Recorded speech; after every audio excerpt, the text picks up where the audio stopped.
एक ऐसा गांव जहां शादी के मंडप में ही हो जाती थी लड़कियां विधवा। वहां साया था एक ऐसी चुड़ैल का जो उस गांव में पैदा हुई किसी भी लड़की की शादी नहीं होने देती थी। आखिर क्या था उस चुड़ैल का राज? ये सब बकवास है। भूत चुड़ैल जैसी कोई चीज नहीं होती। करोड़ों के मालिक आशीष मित्तल के बेटे की शादी मंगलापुर गांव की लड़की से होने जा रही थी।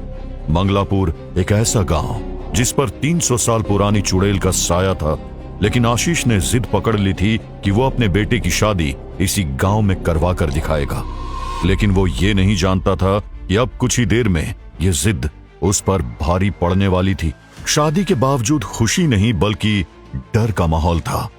आप इस गांव को नहीं जानते बाबूजी, वो चुड़ैल इस गांव की किसी भी बेटी की शादी होने नहीं देगी। क्या मुखिया जी, मैं भी तो इसी गांव का हूं, बचपन से यही चुड़ैल की कहानी सुनता आया हूं। किसी को तो हिम्मत करनी पड़ेगी। हैं? जल्दी करो पंडित जी, 11 बजे से पहले फेरे हो जाने चाहिए, नहीं तो वो चुड़ैल आ जाएगी। पंडित जी का मंत्रोच्चार शुरू हो गया, लेकिन उसी मंत्रोच्चार से सालों से सोई हुई चुड़ैल ने आंखें खोल दी। अचानक तेज हवा चलने लगी, गांव की बिजली चली गई, चारों तरफ अंधेरा छा गया। मैंने कहा था वो चुड़ैल शादी नहीं होने देगी। लाइट चली गई, मौसम बिगड़ गया, ये भी चुड़ैल करवा रही है। इतने देर तक चुप बैठने वाला दूल्हा उठकर खड़ा हुआ। बहुत हो गया, उठो, हम दोनों फेरे लेते हैं। दुल्हन का चेहरा घूंघट से ढका हुआ था। जैसे ही दूल्हे ने उसका हाथ पकड़ा, उसे कुछ अजीब सा महसूस हुआ। दूल्हे ने देखा कि उसके हाथों में खून लगा हुआ था। कौन हो तुम? क्यों दूल्हे राजा, डर गए क्या? एक तेज हवा का झोंका आया और घूंघट पीछे उड़ गया। दुल्हन के शरीर में घुसी हुई चुड़ैल का भयानक चेहरा सबके सामने आया। डर और घबराहट से सब अपने सामने खड़ी चुड़ैल को देख रहे थे। आओ, शादी करो मुझसे।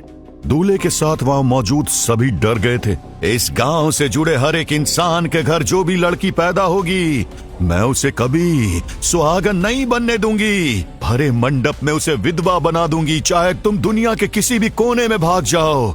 इस गांव से जुड़ी हर लड़की के सिर पर हमेशा मेरा श्राप का साया रहेगा। चुड़ैल जोर जोर से हंसी, काला बवंडर उठा और पल भर में दूल्हे को निगल गया। कुछ ही पलों बाद सब शांत था, मगर दूल्हा गायब हो चुका था। तो क्या उसकी सांसें वहीं थम गई थी, या वो आज भी चुड़ैल की कैद में तड़प रहा था? आशीष की जिद से आज उसका बेटा खो गया था। आज उसे यकीन हो गया था कि जो कहानियां उसने बचपन से सुनी थी वो बस कहानियां नहीं थी। क्या ये गांव कभी उस चुड़ैल के साए से आजाद होगा? तभी पंडित जी बोले। अब उनकी आवाज में डर नहीं था।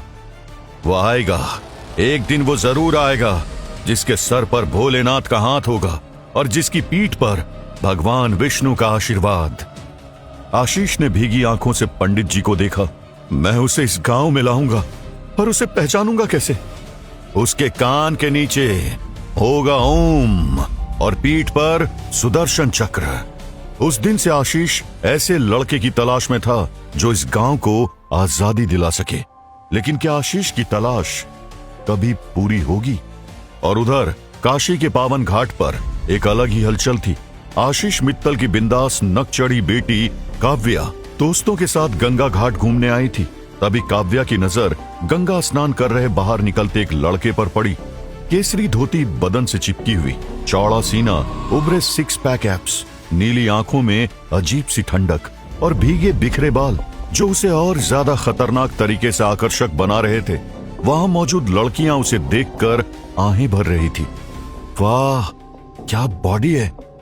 वहीं पास खड़ा अमित ये सुन लेता है। ये लड़का शिवा है, तांत्रिक है। क्या ये हॉट बॉडी बिल्डर टाइप लड़का तांत्रिक है? काव्या की नजरें अपने आप शिवा पर टिक गई। ओह, अगर ऐसा हॉट तांत्रिक है तो मैं चुड़ैल भी बनने को तैयार हूँ। काव्या को पहली नजर में ही शिवा पसंद आ गया था। अरे, उसके कान के नीचे देखो, ओम का टैटू है। मैडम, वो टैटू नहीं है, बर्थ मार्क है। और वैसे भी तुम लोगों की दाल उसके सामने नहीं गलेगी। वो ब्रह्मचारी है, बस आत्मा को मुक्ति दिलाता है। आए, बस एक बार मुझे देख ले। उसी पल शिवा चलते चलते रुक गया। उसने पलटकर काव्या की तरफ देखा। काव्या के सिर के ऊपर एक काला साया मंडरा रहा था। शिवा ने एक नजर में पहचान लिया, ये किसी श्राप का साया है। उसी पल शिवा की आत्मा दोस्त उसके पास आ खड़ी हुई। शिवा, ये लड़की श्रापित है, इससे दूर रहना। ये लड़की तुम्हारी जिंदगी में तूफान लाएगी। ये आत्मा दोस्त हर पल शिवा के साथ रहती और उसे आने वाले खतरों से आगाह करती। लेकिन शिवा बिना कुछ कहे आगे बढ़ गया और उधर काव्या को लगा जैसे शिवा उसे ही घूरता हुआ चला गया हो। देखा, काव्या की खूबसूरती तो तुम्हारा तांत्रिक भी निहार गया। कर लो कोशिश, लेकिन याद रखना, सख्त लौंडा है वो। तुम बड़ा जानते हो उसके बारे में। तुम कौन हो? उसी वक्त अमित के पीछे से विकास भी आ गया। हम दोनों शिवा के खास दोस्त हैं।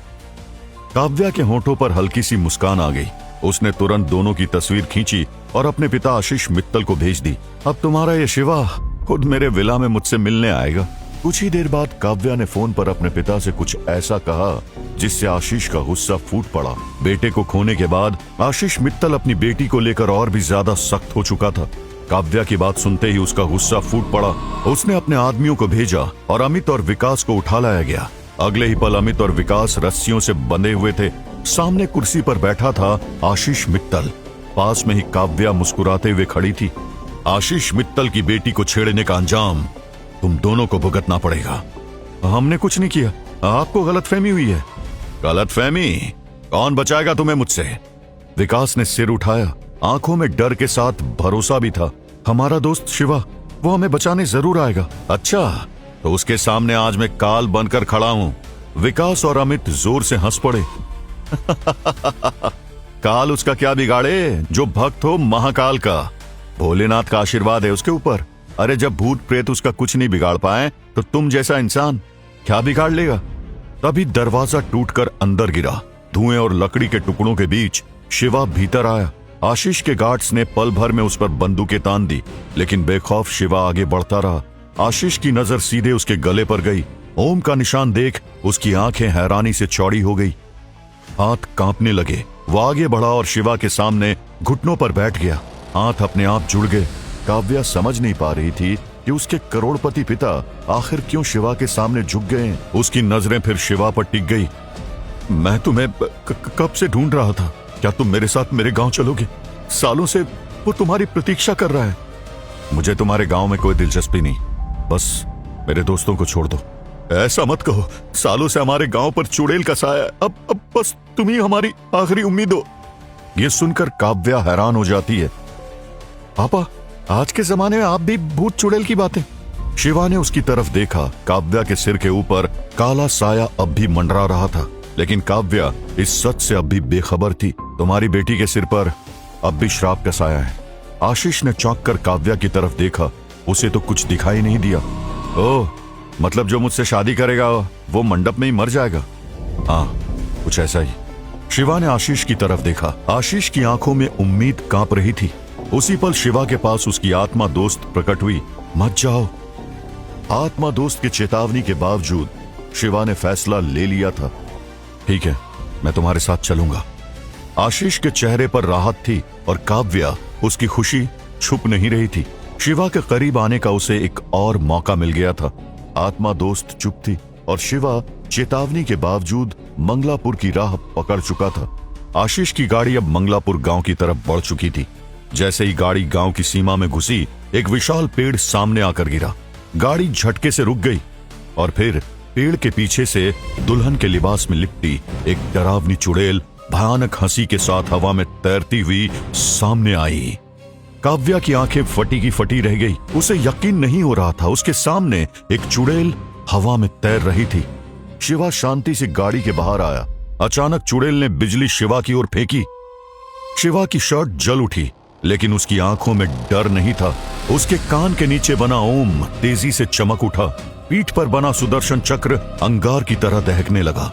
शिवा ने मुट्ठी भींची और गर्जना की, नमः पार्वती पतिये, हर हर महादेव। जंग का ऐलान हो चुका था। क्या शिवा उस चुड़ैल का सामना कर पाएगा? क्या होगा अगर शिवा को भी काव्या से प्यार हो जाए? जानने के लिए अभी इंस्टॉल बटन पर क्लिक करके डाउनलोड करें पॉकेट एफएम ऐप और सुनिए डर और रहस्य से भरी अद्भुत कहानी साया द डार्क लव। और हाँ, 5वें एपिसोड के बाद का दिमाग हिला देने वाला सस्पेंस मिस मत करना।